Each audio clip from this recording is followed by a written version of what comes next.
Hey guys, it's Kenny here from the Fantasy Golf Degenerates and the FantasyFanatics.com, giving you my cash game cornerstones for this week's Puerto Rico Open.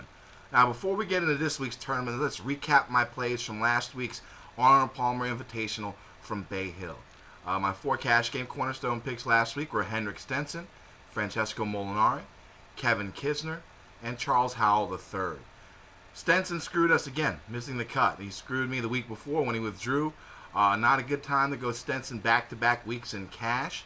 Luckily, he was heavily owned, so it wasn't over if you used him.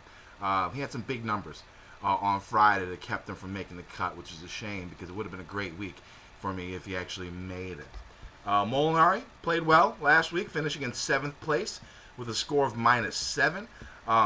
He's been playing extremely well lately with a bunch of top 20s in a row, and is someone you should look at every week until he starts to fade. Next was Kevin Kisner, who had the lead going into the back 9 on Sunday, but ended up finishing second with a score of -10. And again, another golfer who has been on fire recently and someone to look out for at the Masters. My last pick was Charles Howell III, who made the cut but finished it in a disappointing 56th place with a score of +4. I did say his upside was limited, so I wasn't using him in GPPs, but I thought he'd do better than that. So again, I went 3 out of 4. Once again, the dreaded 3 out of 4 curse. But I did mention Mark Leishman as a good cheap cash game play as well, and he ended up winning. So if you used my 4 picks and threw Leishman in there, you were definitely in the money. This week, the B-list players had the Cocoa Beach Golf and Country Club in Puerto Rico for the Puerto Rico Open.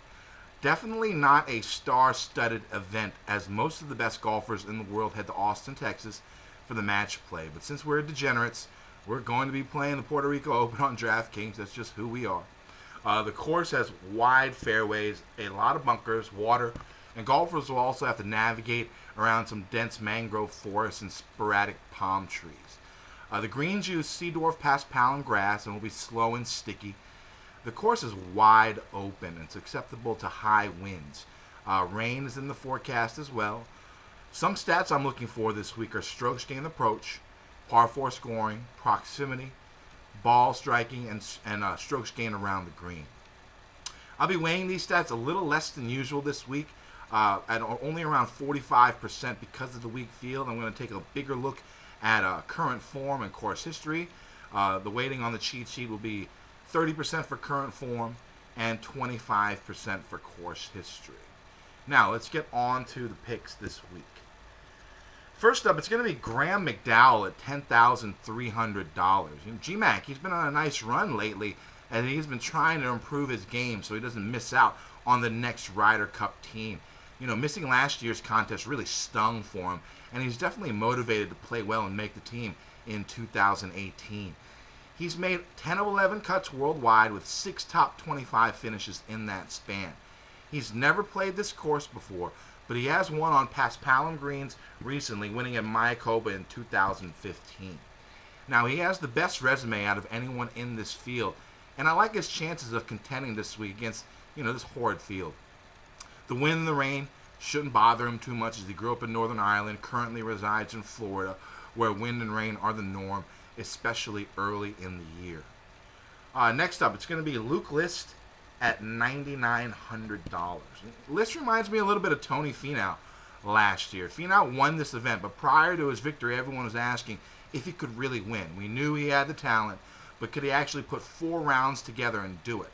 List is in that same boat. Extremely talented golfer, but has yet to put the 4 rounds together needed to get that W.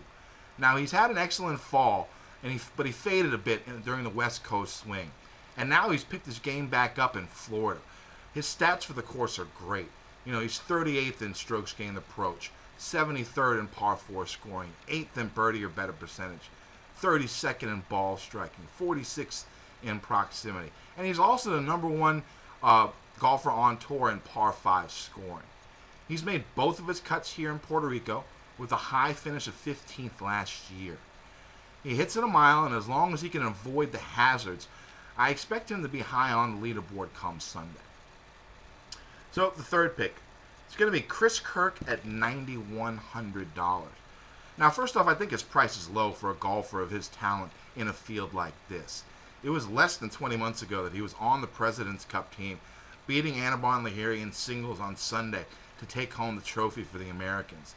Now again, another golfer who has never played the course, which usually goes against my cash game strategy, but because of his talent compared to the rest of the field, I still feel comfortable using him. He struggled a bit in Florida, but played well on the West Coast. He also did well at Mayakoba this past year on those past Palom greens, finishing in 7th place. He plays par 4s well, makes a good amount of birdies, hits a lot of greens, is good with his proximity stats, and is a very good putter. I'll be using a lot of them at this price in both GPPs and cash games this week. So my final pick, it's going to be Nick Taylor at $7,200.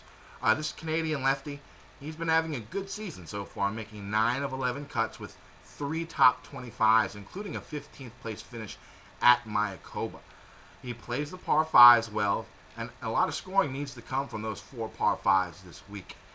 He's also good around the greens, and I'm definitely looking, for that this week with all the long iron approaches that are going to occur. He finished 5th here last year, and as long as he can keep his iron play up, I expect a good showing from him. So let's recap my cash game cornerstones for this week. They're going to be Graham McDowell at $10,300, Luke List at $9,900, Chris Kirk at $9,100, and Nick Taylor at $7,200. Definitely a different strategy this week, as I have a good amount of higher priced golfers and golfers that have never played the course before. It's definitely somewhat of a stars and scrub type lineup construction.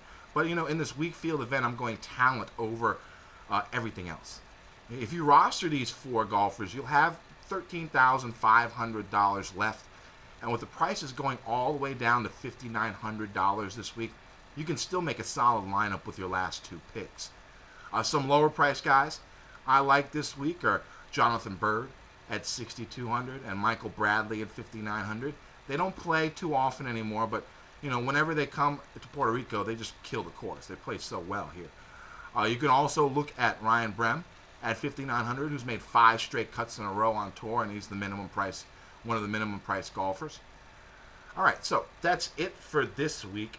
Make sure to check out all the tools on the fantasyfanatics.com, which includes the Fantasy Golf Degenerates Strategy Center, the spreadsheet, the lineup generator for both DraftKings and FanDuel. And make sure you subscribe to the Fantasy Fanatics YouTube channel so you can get notified of all the videos that are up every week. Good luck, and let's win some money.